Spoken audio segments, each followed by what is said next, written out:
I often hear myself saying, "See you later," after those words, but my husband never came home. He vanished without a trace, and despite the police's best efforts, he was nowhere to be found. He just ran away, didn't he? My sister's voice haunted me with those chilling words. Maybe he got tired of you.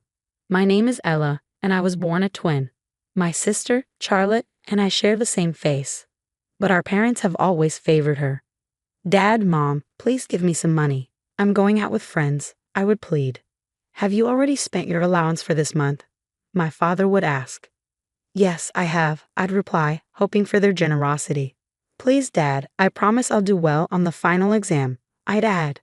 "All right then, here you are," he would say, handing me the money. "Yay, I love you, Daddy," I'd exclaim, grateful but always feeling the sting of favoritism. Charlotte, with her cutting charm, always received the best of everything. Our parents spoiled her endlessly. Meanwhile, I, quiet and reserved, was often neglected.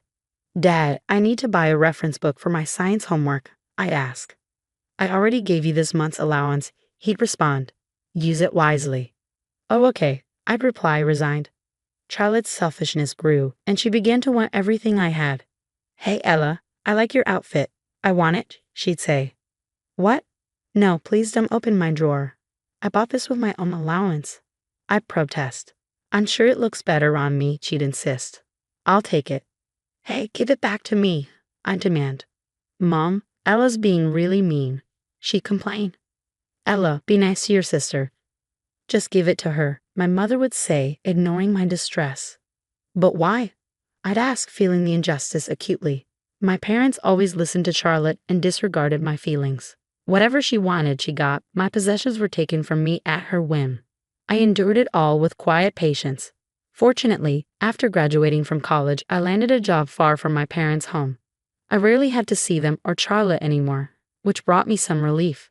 However, growing up in her shadow had left me lacking in self-confidence, and I had never engaged in anything that brought me joy. My life became a series of diligent, steady workdays. It was during this time that I met someone who would become my future husband, Daniel. We often met for business discussions, and he'd hand me documents with a polite, "Here you are. Please review the document." "Thank you," I'd reply, trying to focus on the task at hand. "Wow, you've gone into such detail. I hope it will be useful," Daniel said with a warm smile. "Of course, I'm always grateful to you," I replied. "If you'd like, would you be interested in having dinner together sometime?" "Dinner? Oh, sure," he responded, his eyes lighting up. I had never had a dinner alone with a man before, so I assumed it would be just another business meal. But as time went on, Daniel began inviting me out more frequently. One day, during a quiet dinner, he looked at me with a serious expression and said, "Ella, would you be my girlfriend?" "Me? Are you serious?" I asked, my voice trembling with disbelief. "Yes," he said, taking my hand. "You're a beautiful person, inside and out. I love everything about you." His words took me by surprise, and I couldn't believe someone felt that way about me. A wave of joy filled my heart, and I found myself saying, "I'm so happy." "Thank you, Daniel." My eyes welled up with tears as we officially started dating. Daniel was a hardworking and sincere man. He worked for a major company and earned well, but he wasn't a spender. He lived a solid, grounded life. After a few years of dating, we decided to get married. I became a full-time housewife and moved in with his family. "Mom, Dad, this is Ella," Daniel introduced me. "She's part of the family now." "Welcome, Ella," his parents said warmly. "I hear you're a hard-working girl," Daniel's parents said warmly. "We're going to be family now, so don't be shy, okay?" "Okay, thank you for your warm welcome," I replied, feeling relieved that they greeted me with smiles. They ran a small business and had a spacious home. My in-laws and I quickly developed a great relationship built on mutual respect. "Why don't we all go out for dinner today?" Daniel suggested. "Anything you want to eat, Ella," his mother added. "Really? I feel like Italian would be good," I said, excited. "Italian sounds great," his father agreed. "I heard there's a new restaurant that just opened across the street." "Yeah, let's go there then," Daniel said. "Ella, order whatever you like," his mother encouraged. My in-laws were incredibly friendly and always made me feel happy. As we settled into our meal, Daniel's mother handed me a necklace. "Ella, this necklace would look lovely on you. I used to wear it, but I'd like you to have it," she said. Wow, it's beautiful, I said, touched by the gesture. Thank you so much. I'm glad you like it. You're my daughter now, she replied with a warm smile. I felt truly blessed to be part of a family with such kind and loving people. It was a world away from the conflicts and neglect I'd experienced with my own family. I had finally found a home where I felt safe and a family that truly appreciated me. I believed this happiness would last forever. But then, the unthinkable happened. Has Daniel come home yet? I asked, my voice trembling with worry. No, my mother-in-law replied. I've tried to contact him, but he hasn't returned any of my calls or messages. It's too late now, I said, my heart sinking. Do you have any idea where he might be? No, I can't think of anything, she said, looking equally troubled. I'll check with his friends. One day, out of the blue, Daniel vanished. He left for work and never came back. I reached out to his coworkers and friends, but no one had any information about his whereabouts.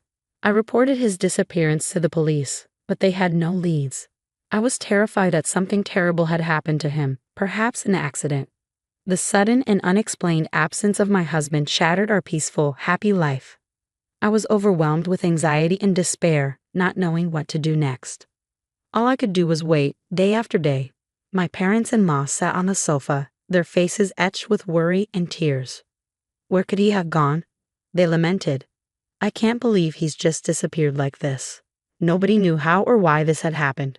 I couldn't shake the feeling that maybe I had done something to hurt him, even if I didn't realize it. The thought that it might be my fault gnawed at me. Seeing my own sadness reflected in their eyes, I began to question if I had somehow brought this upon myself. If it was my fault, would there still be a place for me in this house? We had come so far as a family, and I truly believed this was where I belonged. Now everything felt uncertain and fragile. Overwhelmed with despair, I secluded myself in my room and cried. Just as I was drowning in my sorrow, my cell phone rang. I hoped it might be my husband, but when I checked the screen, it was an incoming call from my sister, Charlotte. Charlotte called occasionally, mostly to brag about her life and make me feel small. I usually brush off her calls, but this time, in my distress, I decided to confide in her. Hey, what's up, Ella? She asked, sounding more curious than concerned. Not good, actually, I replied, struggling to keep my voice steady. My husband disappeared. What? Charlotte's tone shifted to surprise. The boring husband I met at the wedding. He disappeared. Did you report it to the police? Yes, but they haven't been able to find him, I said, my voice breaking. Oh, really? He just ran away, did he? She said with a dismissive laugh. Maybe he got tired of you. Her laughter felt like a cruel mockery. I found myself blaming myself more than I was angered by her insensitivity. I don't know what I might have done to make him leave, I admitted, my voice heavy with guilt. I keep wondering if it's my fault. Tormented by this guilt, I found it hard to eat or function normally. The thought of leaving the house crossed my mind, but I felt trapped in my own self-blame. One sleepless night, I went downstairs to get some water. As I passed the living room, I overheard my in-laws talking. What is he thinking? My mother-in-law's voice was filled with concern. This isn't right, it's too hard. But I'm sure Ella is having the hardest time, Daniel's father added sympathetically. Their words, though comforting, did little to ease the torment I felt inside. I was left to grapple with my own guilt and uncertainty, feeling more alone than ever. I couldn't believe the depth of her suffering after his disappearance. It broke my heart to see her going through so much. It didn't make sense for him to leave behind such a devoted wife. The only logical explanation seemed to be that he had been involved in some kind of accident or something similar. Yeah, I can't think of any reason why he would just run away, my father-in-law said, his voice filled with concern. Hearing their conversation from the stairs, I couldn't hold back my tears. Their genuine concern and kindness overwhelmed me, and I sobbed uncontrollably. They cared deeply about me, and their support made me realize how much I had been struggling. I shouldn't let myself be lost forever, I thought. My in-laws were also grieving the loss of their son, and I needed to be strong for them, as a daughter should. I resolved to pull myself together and support them through this difficult time. I made your favorite cherry pie today, I said, trying to lift the mood. Let's enjoy it together. Wow, Ella, this smells wonderful, my mother-in-law remarked. If you were to get sick, I'm sure Daniel would be heartbroken, so cheer up. Yes, you're right, my father-in-law agreed. Thank you, Ella. Meanwhile, I continued to search for Daniel, reaching out to his colleagues and friends in hopes of finding any clue about his whereabouts. Despite my efforts, there were no leads. Then, I discovered that $100,000 was missing from Daniel's bank account. I reported this to the police, but progress was slow. Without a clear case, the authorities began to treat his disappearance as a possible runaway case. "I'm home. Sorry I'm late," I said as I walked in.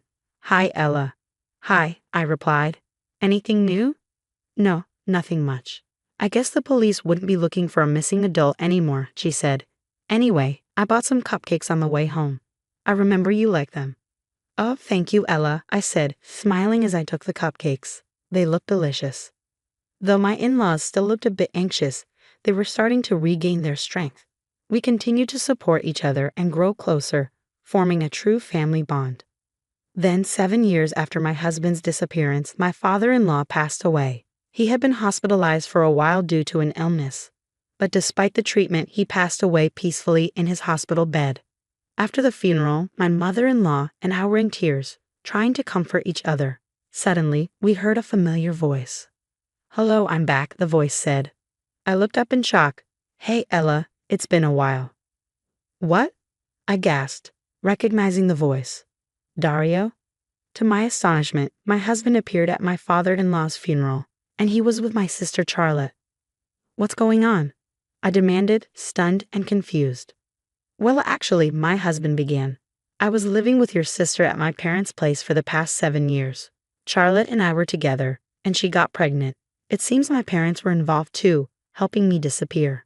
I heard that my dad passed away," my husband said bluntly as he walked in.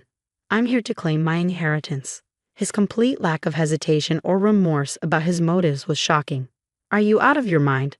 I exclaimed. "How selfish can you be?" My mother-in-law and I were trembling with anger. "You have no idea what it was like for my father-in-law to die under such circumstances. He passed away burdened with worry, all because of you. I initially devoted myself to you, Ella," my husband continued, "but no matter what you did, you were always too lame. It was no fun to be with you." "Yeah, right," he added dismissively. "Ella, you were always super boring compared to Charlotte. When I met her, my life changed. She was perfect for me. I felt truly happy with her. Unlike with you, I was able to have a child with Charlotte right away." He tried to justify his infidelity with excuses that felt too selfish to bear. My sister, who had never worked a day in her life, had discovered at our wedding that my husband had a good job and a stable income. She had approached him behind my back. "You thought you could just take my things like you used to," my husband sneered. "Some good money this time, right? Well, it's clear you were only after what you could get." Whatever, he said, shrugging off the conversation. "As the son, I have a right to inherit my dad's money. I'm entitled to it." "Exactly," Charlotte chimed in. "He's got a right to what he's entitled to. So hand over the money." It seemed that my sister had brainwashed him into coming to his parents' house to demand the inheritance, showing a complete disregard for the situation and the people involved. "I can't believe he's become such a pathetic person," I thought, feeling a surge of anger. "That's enough. It's not going to happen," my mother-in-law said, her voice shaking with fury. "No matter how many times you ask, you're not getting the money." "Why not? It's my money," my husband protested, his frustration evident.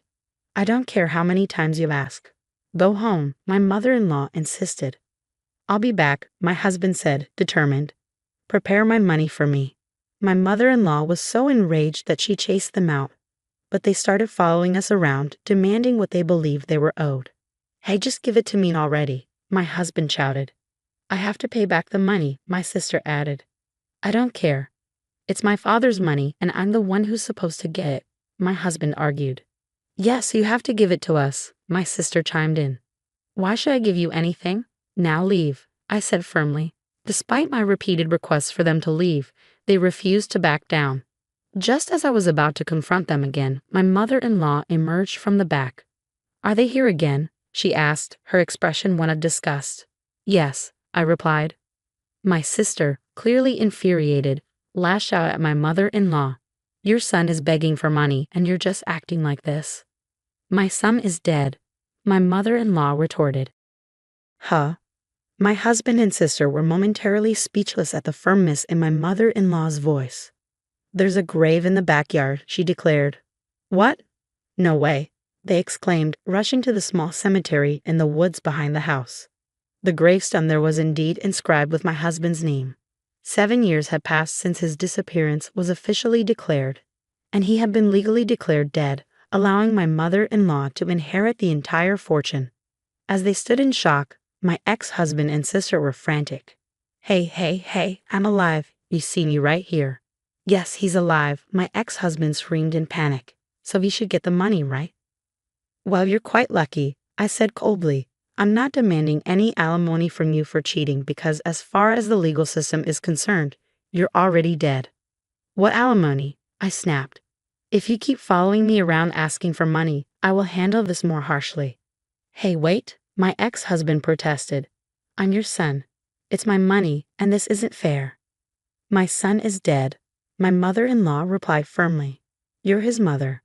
How can you be so heartless? Look at him standing right here," he cried. If my ex-husband were still alive, I'd be suing him for alimony.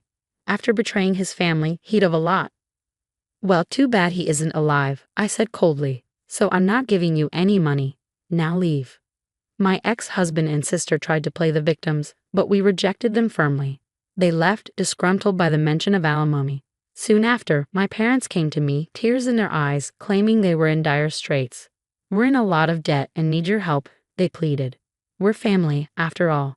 "Family?" I said, my voice laced with bitterness.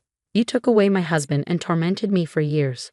I'm not giving you any money, not a chance." My parents had been lavishly spending on my sister, leading to their financial ruin. My ex-husband had been living with them, relying on what he thought were ample savings. Meanwhile, my sister's reckless spending and the cost of raising a child drained their resources quickly. "What are you going to do?" they asked, desperation in their voices. "I'll get a job," my ex-husband said, but without a proper family register, finding employment was nearly impossible. "What now?" they continued, lamenting their debt. "We never expected to have another child. I didn't think I'd get pregnant again either." "But it's your responsibility," I said, feeling detached. "Do something about it." As I looked at my sister's growing belly and their bleak financial situation, I realized I didn't care about their troubles. My own life was happy and peaceful. With my mother-in-law, who truly cared for me, I began to plan a future of joy. "How about Paris?" I suggested. "Paris?" she asked, her eyes lighting up. "Yes, it would be wonderful," I said. "I've always wanted to visit Europe. You mentioned Buckingham Palace too. Why not take a trip to Europe?" "Really? That would be a dream come true," she exclaimed. My mother-in-law was the only family who genuinely cared about me, and I was determined to take good care of her. Together, we would continue to support each other and build our own happy family.